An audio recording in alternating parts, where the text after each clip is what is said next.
یہ آپ کے سامنے ہے. اس پہ تو خیر بعد میں سیاسی جلسوں میں تبصرہ کروں گا، لیکن یہ ضرور کہوں گا کہ اگر کوئی یہ سمجھ رہا ہے کہ ہم ڈر گئے ہیں، گھبرا گئے ہیں یا مروب ہو چکے ہیں تمہاری کامیابی سے، تو غلط فہمی میں نہ رہو. یہ مسلمان ہیں اور ہمارا کلمہ لا الہ الا اللہ محمد رسول اللہ ہے، اور ہم ڈرتے ہیں تو صرف اللہ سے، کسی چائے والے یا چوکیدار سے نہیں ڈرتے. آئیں گے جائیں گے، کچھ ہونے والا نہیں، ڈرنے یا گھبرانے کی ضرورت نہیں ہے. آج ہم کو بار بار کہوں گا کہ منظم ہو جاؤ، متحد ہو جاؤ. اگر میں قرضدار ہوں آپ کی دعاؤں کا، اور میں سمجھتا ہوں کہ میں اور میری اولاد اپنے جسم کی چمڑی کو بھی نکال لے اور اس چمڑی سے جوتیاں بنا کر آپ کی پیروں میں پہنا دے، تب بھی میں آپ کے دعاؤں کے قرض اور احسان کو ادا نہیں کر سکتا، نہیں کر سکتا. میرا مسلمان پریشان تھا، رو رہا تھا، گڑ گڑا رہا تھا، دعا کر رہا تھا.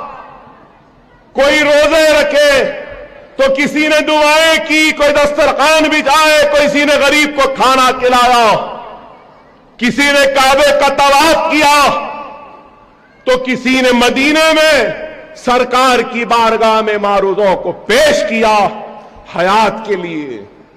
ارے میں ان دعاؤں کا قرضدار ہوں. اگر میرے اپنوں نے میری زندگی کے لیے دعائیں کی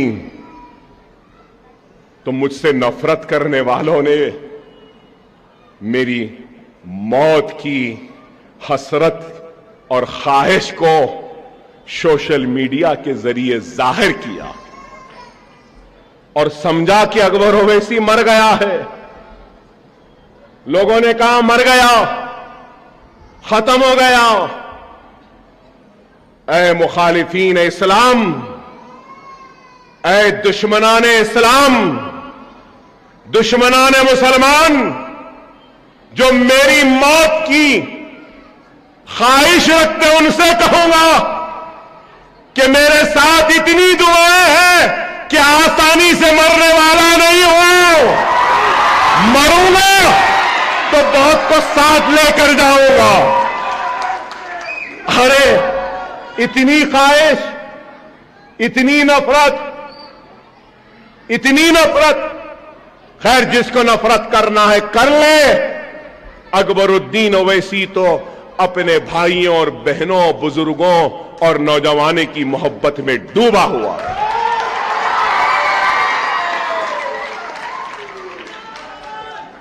وہ ایک خیس تھا جس نے لیلا سے محبت کی تھی، اور یہ خیس ہے جو اپنی عوام سے اس سے زیادہ محبت کرتا.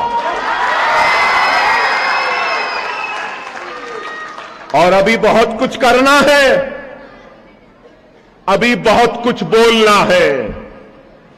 تھوڑا سنے تو اب تک بے چین ہے، ابھی بہت سنانا باقی ہے.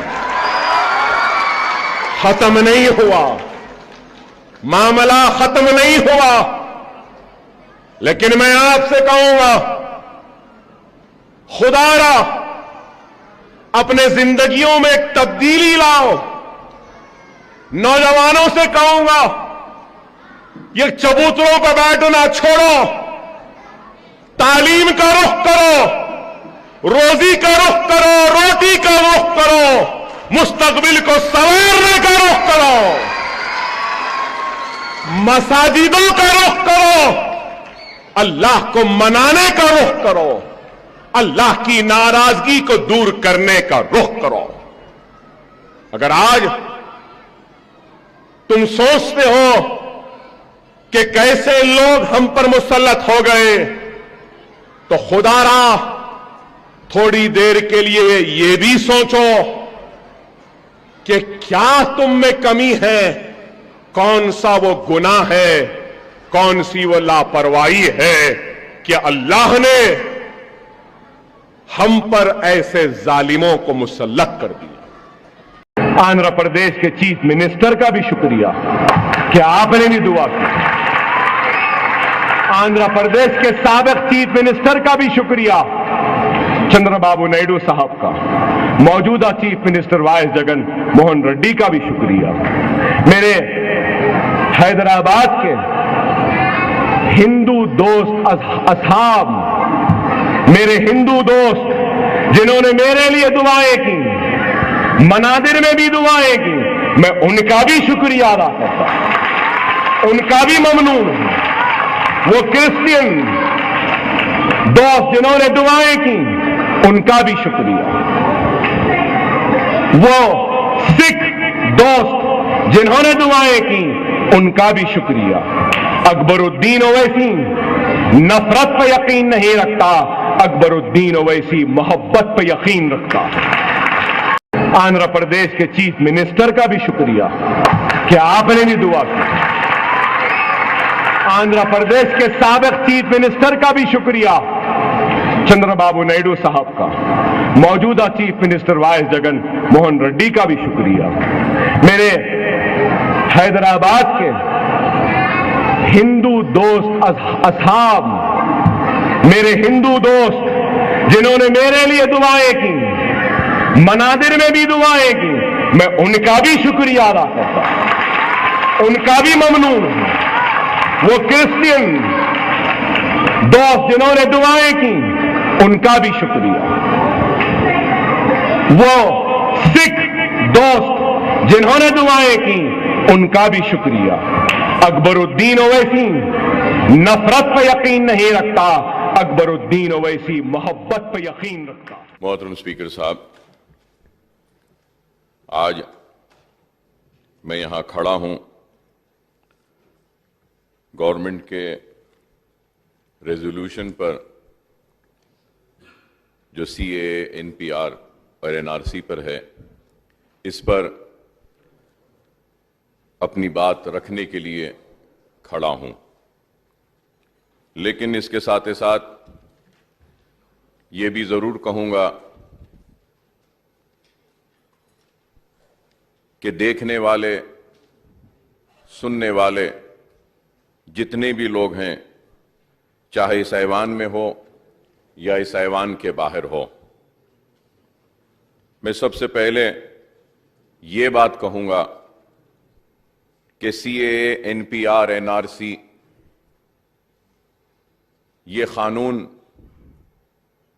آج نہ صرف ملک کو بانٹ رہا ہے بلکہ ملک کو کمزور کر رہا ہے۔ اور اگر ایک جملے میں یا دو جملے میں اگر اس قانون کے بارے میں کہوں تو یہ کہوں گا کہ یہ قانون غیر ملکی کو ملکی بنا رہا ہے اور ملکی کو غیر ملکی بنا رہا ہے۔ صرف دو لفظ میں یہ کہوں گا۔ اگر اس اردو کے اس جملے کو نہیں سمجھے تو میں کہوں گا کہ a non-citizen is being made a citizen and a citizen is going to be made a non-citizen of this country. So this is as simple as that, sir. اور میں یہ بات کو اپنی آگے بڑھاتے ہوئے یہ بھی کہوں گا کہ یہ قانون کوئی اس نظر سے نہ دیکھیں کہ یہ قانون مسلمانوں کے خلاف ہے یا مسلمان اس قانون کے خلاف ہے۔ یہ قانون ہندوستان کی غریب عوام کے خلاف ہے۔ یہ قانون ہندوستان کی وہ عوام جو زیادہ پڑھی لکھی نہیں ہے ان کے خلاف ہے۔ یہ قانون ہندوستان کی خواتین کے خلاف ہے۔ یہ قانون ہندوستان کے پسماندہ طبقات کے خلاف ہے، یہ قانون دلت کے خلاف ہے، یہ قانون ایس سی ایس ٹیز کے خلاف ہے، یہ قانون آدیواسی کے خلاف ہے، اور میں یہ کہوں گا کہ کھل کر کہ یہ قانون ہمارے غریب ہندو بھائیوں کے خلاف بھی ہے۔ اور میں جب یہاں کھڑا ہوں تو یہ بات ضرور کہوں گا کہ مجھے فخر ہے کہ میں مسلمان ہوں، مجھے ناز ہے کہ میں ہندوستانی ہوں، لیکن جبھی بھی مجھے دیکھا جاتا ہے تو ایک مسلمان کی نظر سے دیکھا جاتا ہے۔ میں دیکھنے اور سننے والوں سے کہوں گا کہ مجھے صرف مسلمان کی حیثیت سے نہ دیکھیں اور نہ سنیں، بلکہ مجھے ہندوستانی مسلمان کی نظر سے دیکھیں۔ شکوہ شکایت تو یہی ہے کہ مجھے صرف مسلمان کی نظر سے دیکھا جاتا ہے اور گولی مارو کہا جاتا ہے اور مجھے ملک کا غدار کہا جاتا ہے، تو یا تو پھر مجھے پاکستان جانے کو کہا جاتا ہے۔ میں اس ملک کا ہوں، اس ملک کا وفادار ہوں، اور وقت پڑے گا تو اس ملک کے لیے اپنی گردنوں کو پیش کریں گے، اپنے جان کی نذرانے پیش کریں گے۔ اور ہماری ملک کی تاریخ یہ بتاتی ہے کہ ملک کی آزادی کی جدوجہد میں ہر کسی نے برابر کا اپنا حق ادا کیا۔ ہندو بھائیوں نے کیا، سکھ بھائیوں نے کیا، مسلمانوں نے بھی کیا۔ یہ ملک کسی ایک کا نہیں ہے، یہ ملک ہر مذہب کے ماننے والوں کا ہے، اور یہ ملک اس کا بھی ہے جو کسی مذہب کو نہیں مانتا ہے تو اس کا بھی یہ ملک ہے۔ یہ ملک کسی ایک کا نہیں ہے، لیکن آج یہ بات بڑے افسوس کے ساتھ کہنا پڑتا ہے کہ یہ قانون آج ہمارے ملک کو بانٹ رہا ہے۔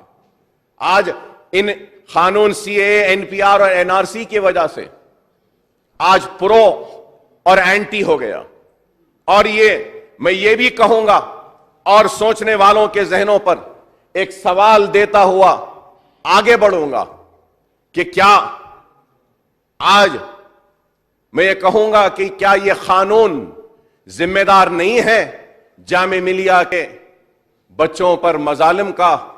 کیا یہ قانون ذمہ دار نہیں ہے علی گڑھ کے مسلم یونیورسٹی کے اسٹوڈنٹ کے اوپر جو مصیبتیں آئیں اس کا؟ کیا یہ قانون ذمہ دار نہیں ہے عوام کا روڈوں پر آ کے احتجاج کرنے کا ذمہ دار نہیں ہے؟ کیا یہ قانون دلی کے فسادات کا ذمہ دار نہیں ہے؟ کیا یہ قانون 53 معصوم لوگوں کی جانوں کا جانے کا ذمہ دار نہیں ہے؟ کیا یہ قانون اتر پردیش میں 23 لوگوں کی جان جانے کا ذمہ دار نہیں ہے؟ ارے یہ قانون ہی ہے، یہ قانون کی وجہ سے ہی عوام روڈ پر آئے ہیں، احتجاج کر رہے ہیں۔ کیا یہ قانون ذمہ دار نہیں ہے شاہین باغ پہ بیٹھنے والوں کی وجہ؟ کیا یہ قانون نہیں ہے؟ ارے یہ قانون نہ ہوتا، یہ قانون نہ بنتا اور ایسے ارادے منصوبے نہیں آتے تو نہ احتجاج ہوتا، نہ معصوموں کی جان جاتی، نہ معصوموں کا خون بہتا، نہ ہزاروں کے خلاف مقدمہ ہوتا، نہ ہی لوگوں کے گھر جلتے یا ان کی دکانیں جلتی۔ ارے آج ہم کو چاہیے کہ ہم ایسے قانون بنائیں، ایسی باتیں کریں جس کے ذریعے ملک کو ایک کر سکیں، ملک کو ملا سکیں، ٹوٹے ہوئے دلوں کو جوڑ سکیں، دور ہونے والے دو بھائیوں کو قریب لا سکیں۔ لیکن ایسے قانون کی وجہ سے لوگ ایک دوسرے سے دور ہو رہے ہیں، بچھڑ رہے ہیں۔ ہزاروں برس کی ہمارے ملک کی تاریخ ہے کہ ہم اس ملک میں آپس میں مل جل کر رہے ہیں، لیکن آج اس ملی جھلی محبت بھرے ہندوستان میں آج لوگ ایسے قانون کے ذریعے اس ملک کو نہ صرف کمزور کر رہے ہیں بلکہ اس ملک کو بانٹ رہے ہیں، میں کہوں گا۔ اور کہتے ہیں، میں یہ بھی ضرور کہوں گا محترم اسپیکر صاحب کہ ایسے ماحول میں یہ ملک میں آج ایک نفرت کی دیواروں کو کھڑا کیا جا رہا ہے تو ایسے ان ماحول میں کہوں گا کہ آج یہ ریاست تلنگانہ کی ایوان اسمبلی اور اس ایوان کے ہمارے لیڈر اور ہماری اس ریاست کے چیف منسٹر صاحب نے یہ ریزولوشن جو پیش کیا اور جو تقریر جو بھی کی ہے، میں کہوں گا کہ یہ بہت بڑی ایک امید کی کرن ہے جو ریاست تلنگانہ سے سارے ہندوستان کو جا رہی ہے، کہ اس ملک میں آج بھی ایسے لوگ ہیں جو اس ملک میں رہنے بسنے والے ہندو، مسلم، سکھ، عیسائی کو ایک نظر سے دیکھتے ہیں۔ آج میں کہوں گا کہ آج ہمارا سینہ فخر سے پھول رہا ہے کہ ہم اس ایوان میں ہیں، اس ایوان میں کھڑے ہیں، اور ہمارا چیف منسٹر ایسا ہے جس کا نام کے چندر شیکھر راؤ ہے، جو سب کو برابر لے کے چلنے کی بات کہتے ہوئے ایک ریزولوشن ایسا یہاں پہ پاس کیا۔ اور اس آنریبل اسپیکر صاحب میں یہ بھی کہوں گا ضرور کہ یہ 8ویں ریاست ہے جس نے یہ resolution C A N P R N R C کے خلاف لایا، لیکن میں یہ ضرور آن ریکارڈ آ کر کہنا چاہ رہا ہوں کہ تلنگانہ پہلی ریاست ہے اور ریاست کی سارے ہندوستان کی پہلی ریاست ہے جو اتنا غیر معمولی اور تفصیلی ریزولوشن پاس کر رہا ہے۔ کسی ریاست نے اتنا تفصیلی نہیں کیا، تلنگانہ نے کیا، کے سی آر صاحب نے کیا، ٹی آر ایس نے کیا، اور آج میں کہتا ہوں کہ ہاں، دنیا اگر جاننا چاہتی ہے کہ مجلس ٹی آر ایس کے قریب کیوں ہیں، اس وجہ سے ہم ٹی آر ایس کے قریب ہیں کہ یہ حکومت سب کو برابر کی نظر سے دیکھتی ہے، چاہے ہندو ہو، مسلمان ہو، سکھ ہو، عیسائی ہو، کسی بھی مذہب سے تعلق رکھنے والا ہے، اس حکومت کی نظر میں سب برابر ہیں۔ کہ آج یہ بل کے ذریعے ریٹائرمنٹ ایج کو بڑھایا جا رہا ہے، لیکن ایک مسئلہ یہ بھی ضرور ہے کہ کئی برس پہلے مختلف ریاستوں میں ریٹائرمنٹ ایج کو بڑھایا گیا تھا۔ اس وقت ہماری ریاست میں بھی یہ مطالبہ کیا گیا تھا، لیکن اس مطالبے کو مسترد کیا گیا تھا اور اس کو نہیں مانا گیا تھا، اور اس کی وجہ یہ بتائی گئی تھی کہ ہم روزگار کے نئے مواقع فراہم کرنا چاہتے ہیں اور نوجوانوں کو موقع دینا چاہتے ہیں، اور یہ بھی کہا گیا تھا کہ تلنگانہ کی تشکیل کے بعد جو امیدیں وابستہ ہوئی ہیں نوجوانوں میں، روزگار کے موقع فراہم ہوں گے کہہ کر، تو ان نوجوانوں کی امنگوں کو، ان کی امیدوں کو، ان کے آس کو ختم کرنے کے برابر ہوگا اگر ریٹائرمنٹ کی ایج کو بڑھایا جائے گا۔ لیکن آج اس بل کے ذریعے اگر ریٹائرمنٹ کی ایج کو بڑھایا جا رہا ہے تو سوال یہ ہے کہ وہ نوجوان ڈاکٹرز یا وہ نوجوان فیکلٹی کے ممبرز اگر ریٹائرمنٹ ہوتا ہے تو جائیدادیں خالی ہوتی ہیں اور موقع ملتے ہیں۔ So the question which arises now is that, for an example, I am an associate professor and I would get promoted as a professor in next 1 year because the senior professor is supposed to be getting retired in next 1 year. Now what happens is that, sir, the age is increase of retirement and my promotion will be held up. I will not get promoted. So through you, sir, I request the Honorable Chief Minister Saab, when we are introducing this, well, I really agree with this, we have a shortage of faculty members and it is very good that we are increasing the age of retirement, but at the same time, we should see that all those professional doctors who are due for promotion, their promotion should not be stopped stating that the vacancies are not available. Whether there is a vacancy or non-availability of vacancies, the due the faculty who's due for promotion, they should be promoted. یہ بہت ضروری ہے صاحب. اگر یہ چیز نہیں ہوگی تو میں اتنے برس سے خدمت کرا ہوں ایک ادارے کی اور یہ توقع کے ساتھ کہ مجھے پروموشن ملے گا اور اس کی وجہ سے میرا پروموشن 2 یا 3 سال تک رک جائے گا. میرا مطلب میں ایک ایگزامپل دے رہا ہوں ایک فیکلٹی کا. تو یہ ایک بہت ضروری ہے. اور اس کے ساتھ ساتھ میں یہ بھی کہوں گا کہ میڈیکل کالجز کے پاس صرف یہ فیکلٹی کا مسئلہ نہیں ہے بلکہ میڈیکل کالجز کے اور کئی مسائل ہیں. ہر کوئی یہ سمجھتا ہے کہ میڈیکل کالج کو چلانا بڑا آسان ہوتا ہے لیکن میڈیکل کالجز کو چلانا آسان نہیں ہے. یہ بل لائے ہیں, میں ضرور ہماری پارٹی کی جانب سے سپورٹ کروں گا اس بل کا, لیکن اس کے ساتھ ساتھ یہ بھی کہوں گا کہ سر آج سے 5 برس پہلے دواخانے عثمانیہ کے لیے 200 کروڑ روپے گورنمنٹ آف انڈیا کی گرانٹ آئی تھی دواخانے عثمانیہ کی تعمیر کے لیے. لیکن آج دواخانے عثمانیہ اتنا مخدوش ہو گیا ہے کہ پانی ٹپک رہا ہے, اس میں سے جھرنے کی طرح گر رہی ہے, عمارت گر رہی ہے.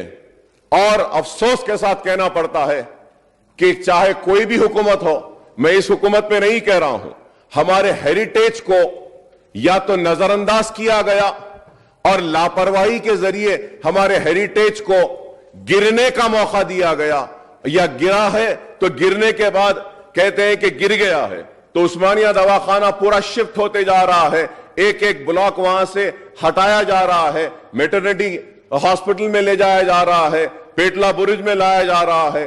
آج یہ ہاسپٹلز بالکل ہی آج گورنمنٹ دواخانے کمزور ہو رہے ہیں. تو میں حکومت سے مطالبہ کروں گا کہ عثمانیہ دواخانے کی اس عظمت کو دوبارہ بحال کیا جائے اور اس کی خوبصورتی کو دوبارہ بحال کیا جائے. یہ ہمارے حیدرآباد کی ایک نشانی ہے. عثمانیہ ہاسپٹل ہو, چار مینار دواخانہ ہو, یہ سارے ہمارے میدان صحت کے ایک بہت بڑی نشانیاں ہیں, ان کی حفاظت کرنی چاہیے. Sir, at the same time, sir, I would like to bring to you a kind notice that I was reading in the newspapers that we have a very good scheme in which we treat the poorest of poor patients by the name Arogya Shri اور بعد میں پھر دوسرا. Many medical colleges and many hospitals are suffering because the dues have not been yet paid. I was reading the newspaper, 1,500 crores are the dues which needs to be paid to the hospital. اگر یہ پیسہ نہیں دیں گے, many private and corporate hospitals have stopped the treatment of poor patients. غریب لوگوں کے علاج کو روک دیے ہیں, ان کے پیسے نہیں دیے گئے ہیں, مہینوں سے پیسے نہیں دیے گئے, اور 1 سال سے الیکشن کا جو کوڈ آ رہا ہے صاحب, I'm concluding sir, election code کی وجہ سے 1 سال سے کام نہیں ہوا ہے. ایک وقت اگست سے جو اسمبلی ڈیزالو ہوئی ہے, پھر اس کے بعد الیکشن 3 مہینے 2 مہینے گزرتے گئے, الیکشن ہوا, پھر اسمبلی الیکشن ختم ہوا, پھر پارلیمنٹ کا الیکشن آیا. ابھی بھی ہم 1 سال سے الیکشن موڈ میں ہیں, الیکشن کوڈ آف کنڈکٹ کے موڈ میں ہیں. اب اور الیکشنز ہیں, اس وجہ سے یہ سارے کام رکے ہوئے ہیں. تو میں امید کروں گا کہ یہ آروگیہ شری یہ جو ڈیوز ہیں اس کو کلیئر کریں گے, اور گورنمنٹ ہاسپٹلز جو آج کمزور ہو رہے ہیں ان کو مضبوط کریں گے. اور اس کے ساتھ ساتھ میں یہ بھی کہوں گا کہ ایک حکومت کا مبارکبادی دوں گا کہ آپ نے ڈائلسس سینٹرز جو چھوٹے چھوٹے جو کھولے ہیں, یہ بہت اچھا اور ایک کامیاب, اور یہ مبارکبادی دیتا ہوں میں اس کے لیے کہ غریبوں کو اس ڈائلسس کے اسمال سینٹرز سے بہت فائدہ ہو رہا ہے. میں امید کرتا ہوں کہ جتنے پوائنٹس میں نے اٹھائے ہیں اس پر حکومت غور کرے گی, اور میں آپ کے ذریعے آخر میں چیف منسٹر صاحب سے ایک مطالبہ کروں گا, ایک درخواست کروں گا کہ آپ پرائیویٹ میڈیکل کالجز کے جتنے لوگ ہیں ان کے ساتھ بھی ایک میٹنگ کریے گا. ایک میٹنگ کر آپ ان کے مسائل سے بھی واقفیت حاصل کریے, کیونکہ میڈیکل کالج چلانا, دواخانے چلانا کوئی آسان نہیں ہے. اور پھر میں یہ بھی چاہوں گا کہ حکومت وضاحت کرے اور کلیئرٹی دے کہ یہ جو ایگزامینیشنز جو آ رہے ہیں, میڈیکل سٹوڈنٹس کنفیوژن کا شکار ہیں. یہ سال پوسٹ گریجویشن کے ایڈمیشن کے لیے نیٹ کے ایگزامز کی پریپریشن کر رہے تھے, لیکن پھر اخبارات میں آیا کہ پوسٹ گریجویشن کا جو نیٹ کا انٹرنس ایگزام ہے وہ نہیں ہوگا تو سوال یہ ہے کہ بچے یہ بیچ ادھر یا پریپیریشن کریں یا پریپیریشن نہ کریں، تو کریں تو کیسا کریں؟ اور میں لاسٹلی آپ سے ڈیمانڈ اور ریکویسٹ کروں گا سر کہ فیس فکسیشن کمیٹی بنی ہے اور کئی برس ہوئے ہیں کہ فیس فکسیشن کمیٹی نے فیسز پر نظر ثانی نہیں کی. It's been more than 4 years sir where the fees have been fixed for MBBS, for post graduation courses and super specialty courses sir. Sir MBBS کے لیے فیس سٹرکچر ایک ہے, پوسٹ گریجویشن کے لیے ایک ہے, اور سپر اسپیشلٹی سر super speciality کا فیس سٹرکچر لیس دین 5 lakhs روپیز ہے. اور کئی برس سے مطالبہ کیا جا رہا ہے کہ اس فیس سٹرکچر کو ریویو کرنے کے لیے, لیکن فیس فکس کی جاتی ہے لیکن فیس فکسیشن کمیٹی کے ریکمنڈیشنز کے بغیر کی جاتی ہے.